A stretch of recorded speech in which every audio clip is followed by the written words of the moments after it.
And I think people during COVID have realized this is a full-time position. They can still go sewing, they can still go do stuff like that if that's your requirement to be on staff. But what I'm saying is don't let it be a subpar thing that you're just adding to a secretary's plate, because it's so much. It should be so much more than that, is what I'm saying. Yeah.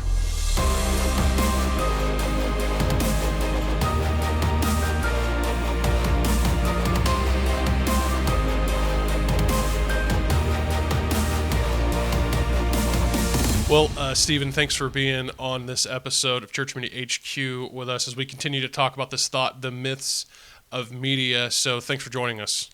Hey, thanks for having me. I've been listening to several of your episodes, and it's good to be on a podcast. I think this is my first official episode on a podcast. So besides our own, but yeah, this is cool. Thanks for the opportunity. Yeah, by the way, what is your podcast? So if any of our listeners want to connect with you, we usually do that at the end, but since you brought it up now, let's go ahead and get it out there.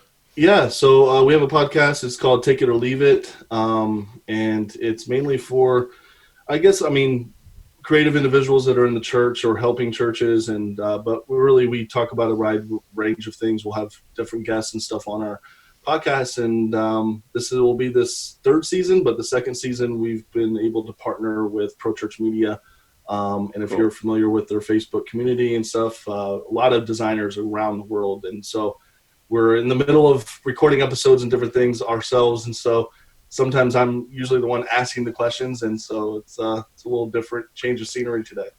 Well, cool. Well, we're glad to have you with us. More and more as life goes on, we realize, and as technology and other things become more dominant, we realize that this design, videography, this creative space is more important than ever.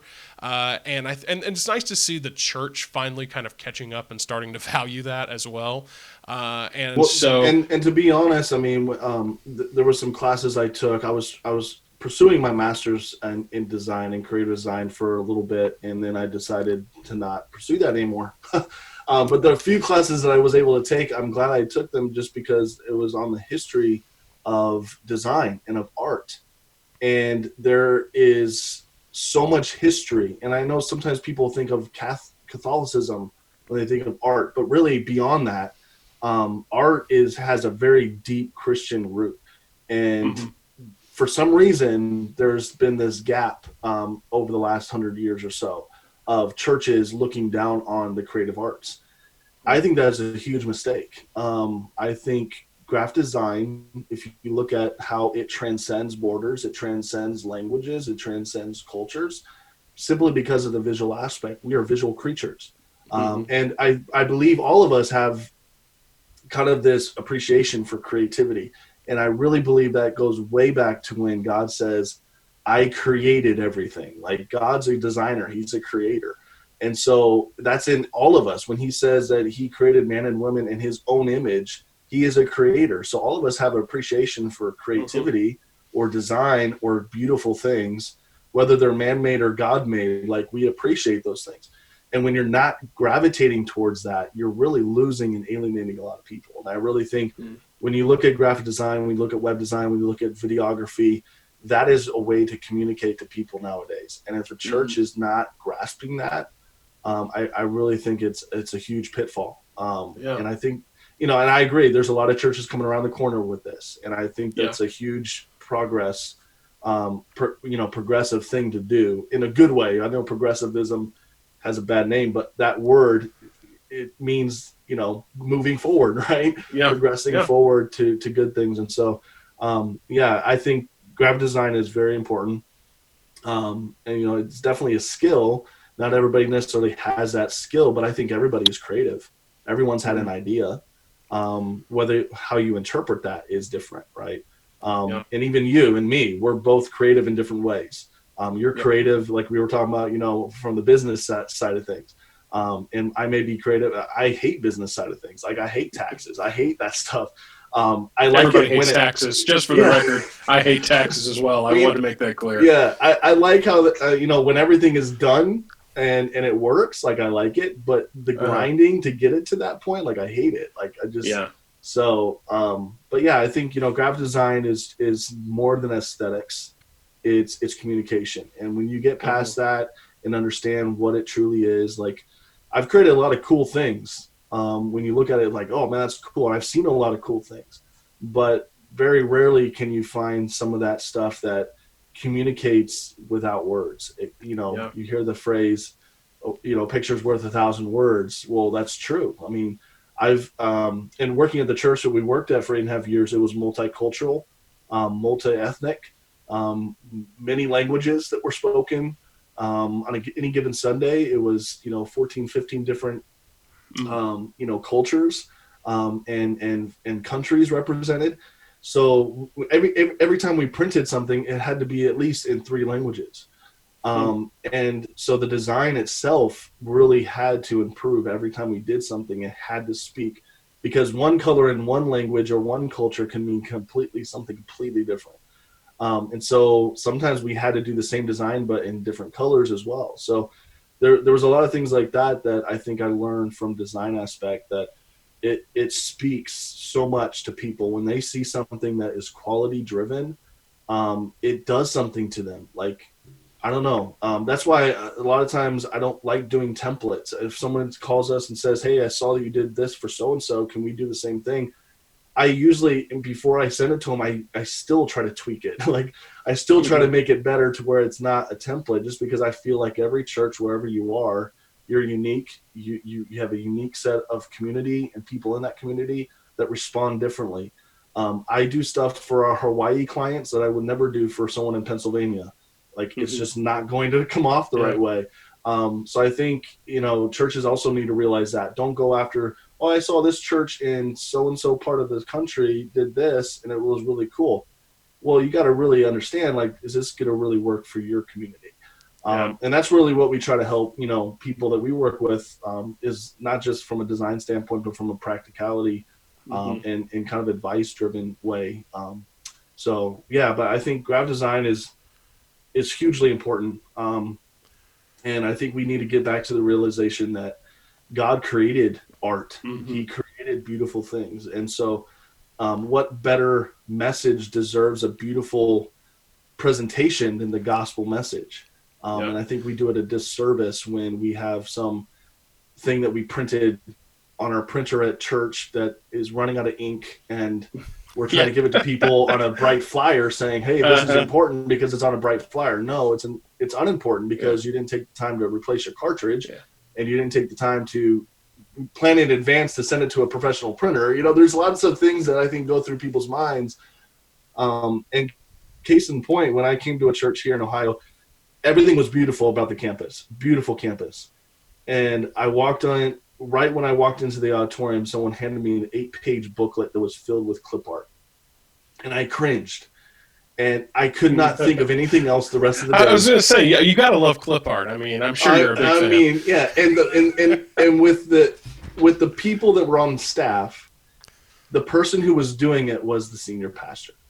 And I was like, this is a problem. Like, this is a major issue. Like, and they had a cover image that looked beautiful, as far as you could tell that they ordered those cover templates, but then everything inside was just so. We actually ended up working with them, and we reduced that 8-page booklet down to a trifold, and everyone was like, the reaction to that was just, whoa, I love these bulletins. Very few people said, hey, where's all these announcements?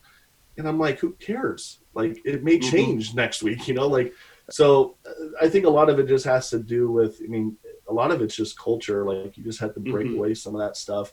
But when people see even the slightest of change, even if you just do a really good looking brochure, people come back with reactions like, wow.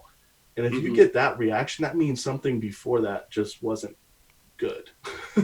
Wasn't being done right. So that's I guess my 2 cents with graphic design. No, that was rich, so good. And with that in mind, that is just some great thoughts on kind of philosophy. And I love how you pointed out that God is a creator, obviously, and creation is something we're made in the image of Him. So creation is a part of us, and we enjoy beauty and the beauty of nature, but also the beauty of man-made things. And so with that in mind, let's get real practical and dive into just some areas where that I've kind of thought of, and noticed throughout working with design, for the past few years that I've seen. And what I call them, I call these three areas of investment, and I will use that word investment from time to time here on the podcast, because the truth is that if you want anything to succeed, you have to look at it as an investment. Too many times, and this is just kind of a little bit of a soapbox, but I'm going to jump on it for a minute. Too many times, churches look at media, they look at design, and they call it an expense. And I know from a bookkeeping standpoint that may be the case. However, this is an investment. It's something that you have to invest into, and not just financially. In fact, the three things that we're talking about, though they could be indirectly related to finances, we're really not talking about that. It's just three practical areas that you have to be willing to say, hey, let's make an investment. And I would say, if there was a priority, I would say they're listed in priority of what we'll cover. So the first thing, that area that I feel like you have to invest in, you have to, if you want your design to be done well, is that an area of investing in the right talent. You know this, Stephen. Talent is, there's an element of design, a massive element, that a lot of it's just really kind of some natural talent, or at least a natural eye for it. Like you mentioned, that I have seen so many hideous bulletins, flyers. I don't know how you feel about it. I have pretty strong feelings against Microsoft Publisher. I think it's the worst thing to ever hit the church world. I don't know. I've seen some people do some pretty bad things in Microsoft Paint, so I would say okay. I would say that would even be worse than Publisher. But yeah, Publisher is horrible. Yes. Well, I think a fair assessment would be that if you're using a Microsoft product for design, you might want to rethink that. But all that, what we're getting at is I've noticed there's a level of talent. You have to at least have some form of, there's kind of a natural just eye for it. I've said many times before, I don't consider myself an artist by any stretch of the means, but I at least have an eye for what looks good and what looks bad, and I can look at something in a design and I can say, "Ooh, that's ugly," or I can go, "Hey, you know what? That's aesthetically pleasing." And I'm sure you found this to be the case in your work as well. No, absolutely. And I think the talent has to constantly be built upon. There's that natural raw talent that you would get. But there also has to be that hustle in you to constantly be learning. Because I remember first starting out and learning Photoshop. I think it was like Photoshop 5 or 7.0 or something like that. I actually remember finding that book at the library and reading a book on Photoshop. And I was like, this is boring. I want to actually do it. So, and this was before like YouTube was really kind of very popular for finding tutorials and how-tos and stuff. This was before Skillshare. There's so many more tools out there now. And like, even with the Adobe programs, people can learn so quickly nowadays. Like I'm looking at my son who's 11, he's picking up Procreate on the iPad, and it amazes him. I was like, how'd you do that? And he's like, I put it in, I use a mask. I'm just like, I didn't even teach him that. Some stuff we've gotten him on, but he's just naturally just picking it up and just doodling. And I remind myself, like, that's how I started. And long time ago, you had to go to school for this type of stuff. Now you can go to YouTube University and pick it up pretty quick. But to say all that to say this, like, there was another guy on our staff, and he still works there, and I don't want to call him up by name or anything. And if you're listening to this, you know who you are. I'm not using this as a bad thing towards you, but he was not a designer. He could take a file and manipulate it and switch things around. But from the creative standpoint, he just did not have that original idea. Not original idea. he didn't have that idea, that initial idea is what I was going to say, to start something from scratch or start something from nothing. And like if pastor gave you a phrase, you could take that phrase and you can go 50 different directions with it. You know, that to me is something that it kind of comes naturally. Whereas, you know, sometimes it's hard. Like when somebody gives you a project, you're like, what were you thinking about that? Or you have a completely different thought. That's different. What I'm saying is, like, if someone says, hey, this is what I'm thinking, I'm not sure what that looks like. Can you show me a couple of things? Well, I mean, to the person who's not, I guess, talented, that could be like just very frightening. To me, I loved when pastor did that. He would say, hey, show me what you got. You know, it was a challenge. And so I think, and to me, like graphic design is a hobby. Like my wife, she really is the person that says, hey, you need to stop and just have a cutoff time. Because if not, like I would just be going all day just because I just love doing it. And but I think I totally agree. You need to find somebody. And just because a person is a youth pastor and just because someone is a music pastor doesn't mean that they're a media pastor. Doesn't mean that they even know what media stuff is. Like, I hear so many times, like, you know, I'll have a youth pastor call me, or I'll have the music director call me, or even an intern, and they'll call me and say, hey, my pastor wants me to do this, but I have no clue what I'm doing. And so I think a lot of churches are guilty of just slapping on, hey, he's our youth pastor, our music pastor, as well as our website pastor. Yep, exactly. You're just automatically assuming that because you deal with young people, you know about social media, you know everything else about media.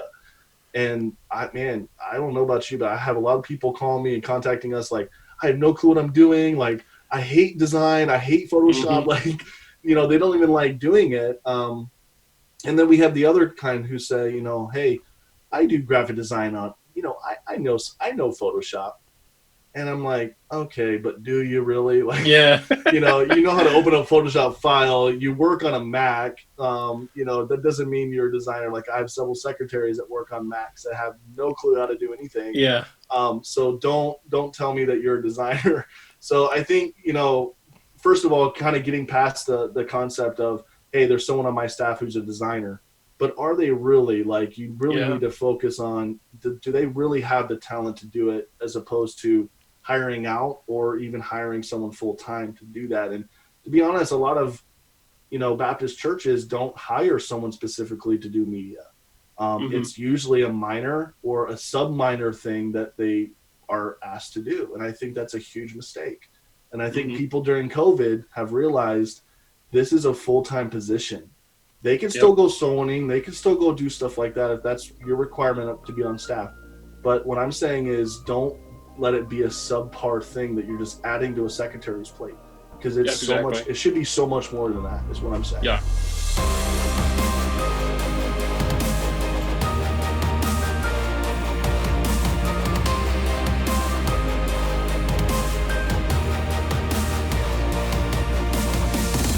Thanks again for joining us. We're always glad to have you with us for every episode. It means a lot. And for those of you out there that are listening on podcast, you can subscribe wherever you're listening to podcasts. We're available Apple Podcasts, Spotify, just about everywhere that does podcasts. We're there. If you're watching on YouTube, click the subscribe link below. Like us on Facebook, and we want to hear from you. So be sure to leave a comment if you're able to. Leave us a comment. Send us an email. Let us know what you think, if you've got ideas. And of course, be sure to share this with other church leaders out there. It means a lot to us when you spread the word. If this content was valuable to you, you can be valuable to us by sharing it with other people. Now, lastly, I want to remind you of this, as I always do. Seriously, just try something new, because it is so much better to fail at trying to do something great than to succeed at just doing the average. We'll see you next time right here on Church Media HQ.